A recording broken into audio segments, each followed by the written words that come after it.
রাজধানীর আদাবরে আলমগীর আহমেদ বিজয় নামের এক ছাত্রনেতার বিরুদ্ধে হওয়া মামলার প্রত্যাহারের দাবিতে মানববন্ধন করেছে ছাত্র জনতা। বৃহস্পতিবার আদাবর থানার সামনে এই মানববন্ধন অনুষ্ঠিত হয়। এতে বিভিন্ন শিক্ষা প্রতিষ্ঠান থেকে শিক্ষার্থীরা অবিলম্বে সুষ্ঠু তদন্তের মাধ্যমে মামলা প্রত্যাহার ও যারা মিথ্যা মামলা দায়ের করেছে তাদের শাস্তির দাবি জানান।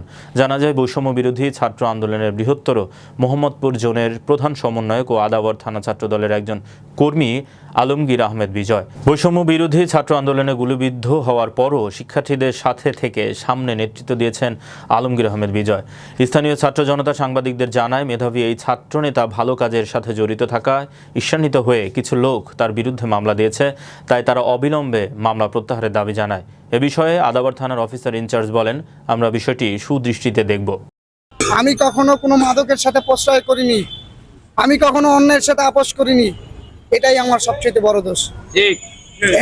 এই আপোষ না করার জন্য আজকে আমার নামে ভিত্তিহীন এবং মিথ্যা মামলা। আজকে কেন আদাবর থানায় তার নামে মামলা হয়, আমরা অবিলম্বে আগামী 12 ঘন্টার ভিতরে যদি এই মামলা প্রত্যাহার না করে আমরা এই আদাবর থানা সহ ঘেরাও করার আমরা ঘোষণা দেবো।